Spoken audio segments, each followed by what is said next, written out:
Okay, here we go again. This is where we are.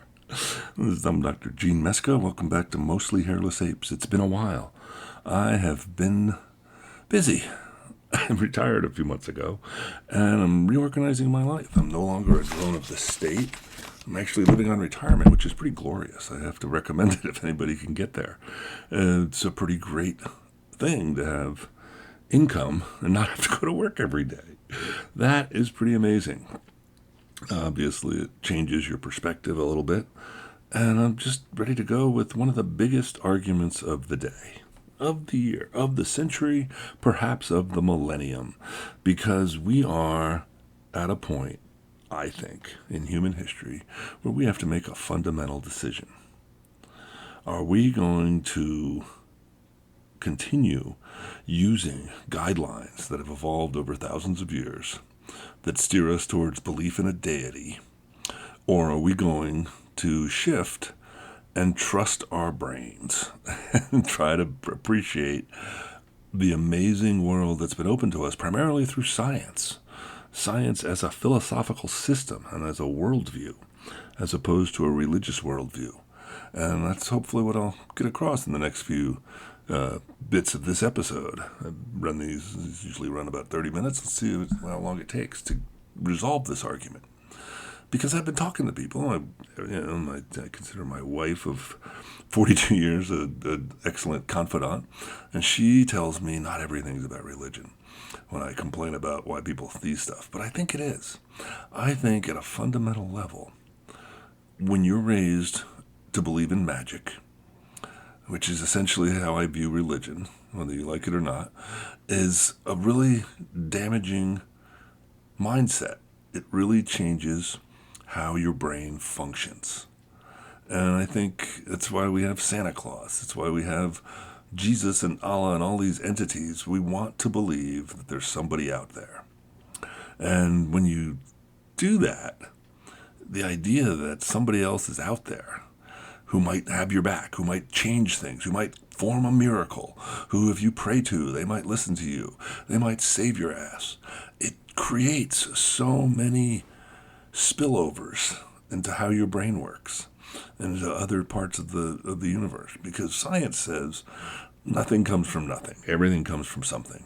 That there is this idea that, wait a minute, there's got to be a cause and effect. And it all starts from a very fundamental concept, whether there's magic in the universe or whether there are constant properties. Because that's what science proposes at a fundamental level. To do science, you really have to appreciate that there are consistent properties of the universe. Otherwise, there couldn't be constants. It's a logical tautology. I'll give you that. And that's why I think science needs to be a belief system as a worldview, because you do accept that there isn't magic. And you even accept the minor doubt that comes with it that says, oh, there might be somebody out there. But based on the evidence, there's no good proof that any of these deities, magic entities, Santa Claus, the Easter Bunny, Jesus, all of them are in the same bag as far as I'm concerned. That they are magical entities that have been created by humans as a construct, as a mental construct, as to be a member of our society, as a member of our civilization. Because that's what we do. That's who we are. Because if you break science down, if you approach the problem of humanity and the big questions, why are we here? What does it all mean? All of those fun philosophical endeavors that allow you to go down those roads and into those rabbit holes ultimately depend on how do you think. And if you think at a fundamental level that there's magic entities out there that can change things. Now, I believe the science fiction author Robert Heinlein, might have been Arthur C. Clarke, I forget, said any sufficiently advanced technology is indistinguishable from magic. And there might very well be species of conscious beings out there who have created time travel and a whole bunch of other things. But from our corner of the universe, our little arm of the Milky Way galaxy, the Orion Cygnus branch or spur of the Milky Way, and we sit out here on our third rock from the sun. What are we doing? What are we working on? Well, we're working on the idea that we're mostly hairless apes. that we are primates, that we're social primates who are the end product of 3.5 billion years of biological evolution. And over the course of that 3.5 billion years of biological evolution, we've changed. We've changed from unicellular amoeboid organisms that have aggregated together into multicellular animals who adapted nervous systems that can process information. And that's, as far as my explanation. We won't go down the road of information theory too long, but information theory is a branch of science that I've been toying with the last few years, and it does a really fundamental thing. It reduces information to a mathematical quantity, and it just says, how do you code and transmit and maintain the fidelity of information over time and distance, over space and time, using matter and energy. And that's a really useful tool to appreciate what's going on, because what information theory says mathematically, when you do the math, is that it becomes the opposite of this wonderful concept that the physicists have come up with called entropy, which is basically decay, and it smells like death, and that disorder, that randomness. And if you think about what living systems are, as I speak as a physiologist, a person who studies biological function, the biological functions that are inherent in every organism are just basically staying organized, using information to remember. How do you build a new protein? How do you build a membrane? How do you build a cell? How do you build a body? And that's what genetics does for us. That what happened 3.5 billion years ago, approximately, as far as we can tell, is that some cells evolved out of the primordial soup. And they moved out of the primordial soup of multiple tidal pools being washed by tides on a daily basis, twice daily basis. We assume constants once again, and over millions of miles of coastline, itched in and out all over the continents, and that some of them figured out how to do chemical metabolism. Before we had biological evolution, we had chemical evolution. And when you have enough energy and raw materials in a system, some of them don't just decay and randomly distribute. Some of them organize, some of them cluster, some of them stick together. And some of them, like RNA molecules and other things, can actually replicate themselves. They can make copies of themselves. And when they make copies of themselves, we see more of those entities. And if once you get systems copying themselves, they grow and evolve if they don't copy themselves exactly. And that's what happens with RNA. We've seen it in the lab. We assume that's what was going on billions of years ago. Whether you accept that creation story of the RNA world hypothesis or not, either way, there's even better evidence. There's lots of good evidence for the RNA world hypothesis, but there's even better evidence for biological evolution going all the way back to those first cells. It's what makes sense of all the fossils and all the diversity of life on Earth and all of our pathology related to different functions. Why do we get cancer and all those things? Guess what? Evolution explains it all. It's even better than Clarissa. That we explain it all through these very basic physical and chemical mechanisms that the physicists and the chemists give us. And so now it's our turn. It's biology's turn to step to the front and say, hey, this is how life works on Earth. And you people who believe in magic are just holding us back. You're fucking just holding us back. God damn it. Just get over it. Just stop it. Stop it with your magical thinking and just deal with life as it is. But no, what do? We fall back on all of this mysticism because we're confused, because we're ignorant, because we're mostly hairless apes. And that's who we are. But we could be something different. We could be a star-traveling species. We could build generation ships to go to other systems. Who knows what we could do in the future? And we'll probably get there. I would just like to move the process along, and that's why I'm declaring, stop it. I'm declaring war on religion. That's what I'm doing. That's basically it. And that's a very subversive war. I'm not going to go out and burn churches. I'm not going to shoot up churches like that idiot in Minneapolis. That's when I'm recording this. That happened just a day or two ago. And yet another school shooting, and yet another gunplay from some idiots who are just confused about life. But they don't understand the basic processes involved and that we are all one species. And guess what? We're all going to die. I think that's why religion's evolved in the first place. Because the biggest question that we face, that any of us face, is death. Why can't we live forever? Why do we have to die? Where do we go? Does anything happen? Is there heaven? Is there a hell? We've come up with all of these weird ideas for which, once again, we have no good evidence for any of it. But people believe it because it's comfortable. It makes sense on one level if you accept that magic is a real thing, that there's these entities out there who are consciously aware of us, and they take an active interest in helping us out or not. If you believe in evil and Satan and the devil and demons and all that fun stuff, and there's multiple ones of these entities out there, and they're fighting for our attention and to try to steer us one way or the other, whatever score they keep. It's ridiculous. It's absolutely ridiculous when you stop and think about it logically. But that's not what people do. You have to have some training to think logically. You have to, and that's the last thing we have going on right now. Our social system is devolving into sparkly shows, and we just want to see TV all the time. We want to watch shows. We want to see things sparkle. Sparkle someone else's eyes, American woman. That's the problem. We have this distraction, and why would anybody not want us to think? Why would we not want people to think logically? Because then we'd ask them really deep questions, like why does 1% of the population own more than 50% of the assets in our country? We talk about capitalism and ownership is a really great thing, and it is for the people who own stuff. And for the majority of people who don't own diddly squat, who have to get up every day and fight for a paycheck and go struggle for the legal tender, have to face up to the fact that these leaders don't have our best interests in a lot of the time. Now, some leaders, we won't name names, or we might down the road, like the current president, realize this. He's not a stupid man. He knows what's going on in the sense that people will react to certain things. He knows how people behave, which makes him such a great salesman. That's really what he is. He is an excellent capitalist.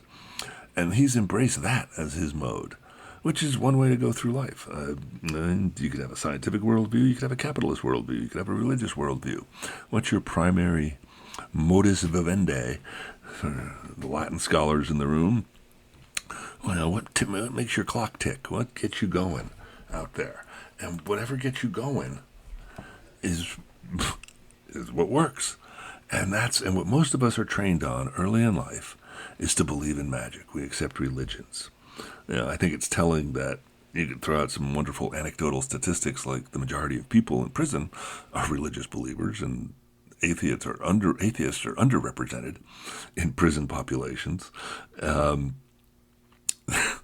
least that they say, because you could be an atheist, and the big question boils down to this morality, the idea of what's right. That the beautiful thing about a deity who gave us laws in a magic book that's been passed down through the generations is that it has rules. And rules are really great. I've been somebody who has ignored rules for a long time, tried to break the rules. I was called an iconoclast early on by a colleague. And that's perhaps part of the perspective of a scientist, is that you have to question things. You doubt things. You don't follow the rule, follow the trend. But facing up against religion is a real challenge because it's so dominant. Everybody defaults to that assumption that there is somebody out there. We give, I think, undue credence to the credibility of people who say, oh, well, that's what I believe. And then we stop. We don't ever address that. Well, why does somebody believe something? Just because they've been told it from such an early age, and it's such a part of their mindset. It's down at the core of their conscious beings. Because here's how a scientist would view consciousness and in the perspective of evolution. So for billions of years, life stored its information in biochemistry. At first it was probably RNA, that's the RNA world, but then DNA came along as a more stable variant and adapted proteins as more flexible tools. And so we have what in biology we call the central dogma, a matter of faith right there, a little dogma. And that dogma is that DNA, everything that's alive that uses DNA as its genetic information. DNA is transcribed to RNA molecules, which are the working models that go out to the ribosomes, and then they make proteins. And 99% of what happens with living systems in today's world is catalyzed by proteins. And if a protein is defective, if it's mutated, if the gene for it is mutated, perhaps your protein doesn't work quite as well. Or maybe it works a little better than mine. And your alcohol dehydrogenase in your liver cells is a little more functional, has a little higher kinetic metabolism that, its reaction constants are a little higher, and you can drink a little more alcohol than me, or not, or less. Whatever it is, we have these different variations, but it's all genetic, it's all biochemical. How we process foods, how we deal with our immune systems, how we build our bodies. All of that is just molecules interacting under the guidance of biochemical information. That's the gorgeousness of biological systems, and the science works. And we've had huge leaps in medical technology over the last century as biology has unraveled the mysteries related to DNA and cell biology. And we can do so many different things. We used to just shoot people with radiation when they had cancer.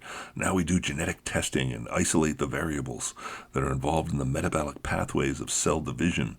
And we're able to devise chemicals to insert into those pathways and redirect the metabolism and control those cancer cells. And it's not perfect, but it's way better than it used to be, and it's way better than all the magical incantations that used to go on when we used to think witches knew something. And there's plenty of stories about people who believe in witchcraft and then tracking back to certain ingredients and certain chemicals that are home remedies, that willow bark really does have aspirin in it, and it acts as an anti-inflammatory. So if you cook up some willow bark tea, you're going to get a little aspirin, a little acetyl salicylic acid. And that's chemistry. That's all the information was. But then consciousness came along. And what is consciousness? Consciousness is meta-information. Any animal that's not conscious, any organism that doesn't have a consciousness, depends on biochemistry to store their information. It's all about the DNA. We, and as far as we can tell, we alone so far on this planet, have figured out how to manipulate the DNA by using our brains, by thinking about stuff. And because we can manipulate that information, we can change the path of evolution. We can change the patterns of life. People are doing it all the time. I've told my students multiple times over the years that they'll probably be able to buy pink unicorns for their grandkids. I'm not sure where all that's going, but it seems to me like it's going towards, it'll be dominated by the capitalist market, because that's the other thing we've done. We've had religion. We've also had other adaptations, because that's what a new information source. So just like DNA, consciousness gives us the ability to store information. Except it's ideas, it's mental information, it's memes, whatever you want to call them. And I like just the idea of mental information is what's in there. And then when you talk about that mental information, that's how we can solve problems, if we organize that mental information. And that's where I'm speaking out against religion, because I think at a fundamental level, nobody's born with consciousness. Babies are lumps. I love my children. I think human babies are fascinating. But as far as the neuroscience tells us, nobody's conscious till they're at least a year old. Nobody's self-aware. They don't have the ability to distinguish self. Sure, they can interact with you, but a lot of it's just stimulus response stuff. No different than what we would get with other organisms. And maybe other animals have consciousness too. Maybe gorillas and chimps are our ape cousins on the family tree of biology that we're all linked to, back to those first cells from 3.5 billion years ago. Tell us something about how we should behave, that we have consciousness and we're aware and we interact with each other, and maybe we should use that information to solve problems and make the life for everybody a little better. But some people don't want that. And the main people who don't want that are the people who've been able to use a separate adaptation, the idea of the economy. And in the economy, from my perspective, using information theory, is really fundamentally one thing. It's how do we distribute resources? Because that's really all mental information can do is build on the biological information. Biological information says we need resources to stay alive. We got to eat something, we got to sleep somewhere, we got to be safe, and we don't want to be dead, we don't want to go extinct. We got to manage our resources. So how do we manage our resources? Ultimately, that's the economy. What do we spend money on? What do we spend time on? Moving stuff through, moving energy around and matter and time and space. That's the economy. And because we've always had an economy, and non-conscious organisms have an economy, if you will, except they do it by physically fighting or manipulating other organisms, maybe even tricking them if they have some consciousness. But we've come up with rules because we've adapted an additional adaptation. So we've got religions, we've got economies, and here's the other trifecta. The big one is government. Government are the rules that we come up with, so we don't have to play the game by biology's rules. We don't have to play the game by I'm bigger than you, so I can smack you around. That's why we have sexism, because guys realized years ago that, oh, wait a minute, I'm bigger than women. I could smack her around if I wanted to. That's a thought that a lot of guys have. But if you're raised in a certain civilization, a certain society that says, no, you really can't do that. You really can't smack other people around. Then that no longer becomes an option. That becomes a rule. And that changes how we're going to behave. And that's the whole point. The behavior is the output of consciousness. It's how we end up with that's what our brains do. They control our behavior. And you can think all you want. That's the beautiful thing about consciousness. I've got free will. I can make choices. I can ponder alternative choices. That's the essence of consciousness. To have free will and self-awareness and say, I'm me in this environment. And if I have a religious worldview, I could say, I could pray to the deity and I could hope that something happens. Or I can think as a human and say, oh, wait a minute, if I act this way, this might happen. Or I know this is going to happen. And then it becomes probabilities. Then it's just an issue with probabilities. Because if the issue is I don't have complete information, because anytime you make a decision, the question becomes, how do I decide on what's going on? How do I tell people that the idea of having a society, having rules, why should I have rules? Well, that's where God comes in. God makes it really easy.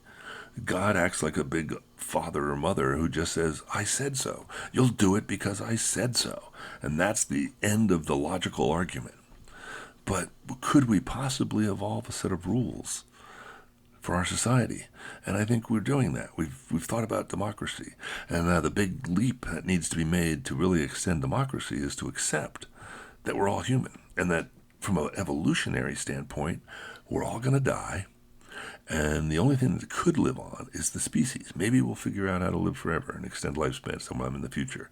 But right now, the only moral and ethical choice that any of us should be making, according to biology, and this would be my argument, is to accept science as our main belief system and work to optimize the human condition, to make life better for as many people as possible, and keep genetic variability around and see where we go. And let's evolve. So what we should do is accept that the adaptations that we've come up with over the millennia since we evolved consciousness, which I would argue at least we've had that at least for about 50,000 years. 50,000 years ago is when you start getting carved idols and you get cave paintings. And that's definitely the work of human imagination. But if you go back to millions of years, you can get back to fire use and tool use. And that arguably is some level of consciousness, because I can see how I could chip flint or carve a stone to make a more useful tool. And that was the dawn of thinking. Now, however it happened, I'll leave that up to the archaeologists to tell us, that we get back to the point of evolution, that we've evolved, that we've changed, that there's nothing magical about it. We just people keep looking for better solutions. Life keeps looking for better solutions. And for most organisms, the answers come with biological mutations, changes to their DNA that changes their anatomy and physiology. But humans with consciousness said, wait a minute, We can have ideas. We can have rules that are just separate ideas. And once we have those separate ideas, then we can listen to those rules or not. And if whoever wants to listen to the same rules, they can be in the same civilization. And that's the game we're in right now. And the problem, as I see it, with our current president, the current state of America, speaking as a white guy in America, is the current president and his followers say, we're not all the same. And he tries to do it by saying we're Americans.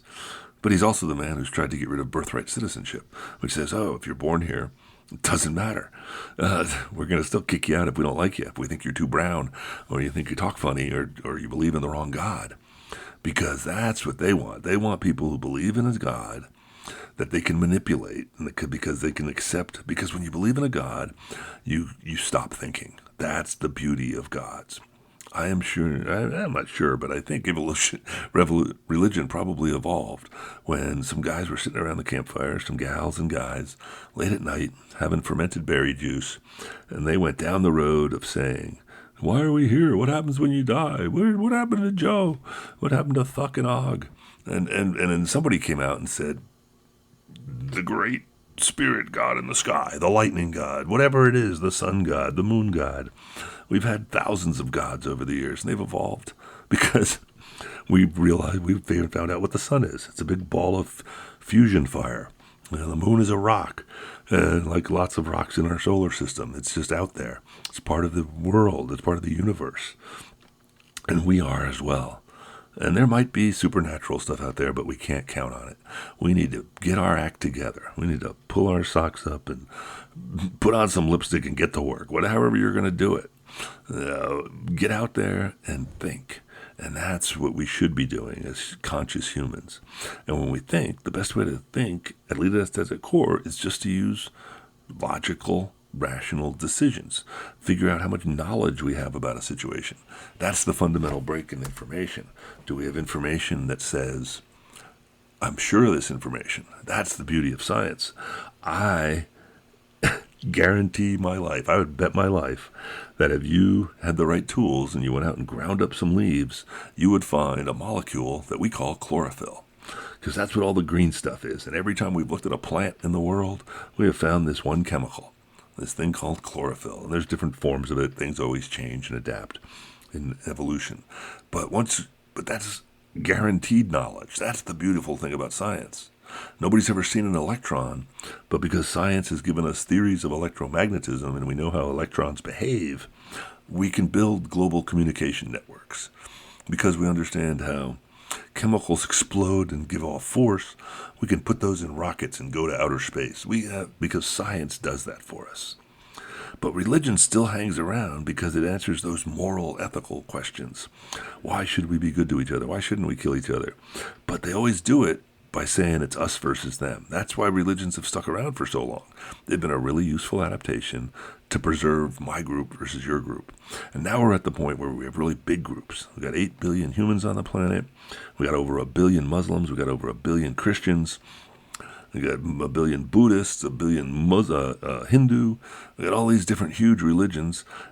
But we also have some atheists. We also have some people who think, I don't know, and I'm not going to accept. We also have people who say they're spiritual, that they accept that there might be something out there. Well, everybody needs to move towards the idea that religion's a really neat idea, and it's a really nice idea, and it can make us really comfortable, but it might be wrong. And that's the real trick. Because we don't have any good evidence for it, and we think that it might be total BS, we have to work with other information. And science information is the most accurate. It actually gives us knowledge as opposed to belief. And it depends on that one belief that you think the universe is constant and that there's probably not a God out there based on the evidence. And once you go there, then you can say, all right, well, we got to figure it out for ourselves. We got to figure it out for ourselves. And once we figure it out for ourselves, then we can get to work and we can fix things and we can change things. And by looking at it logically. And we can say, well, one of the things we know is that if we want to celebrate the individual, if we all want to be free as much as possible, then the worst thing we can have is big organizations. And that's what we'll talk about next time. But for right now, keep getting over that religion stuff as best you can.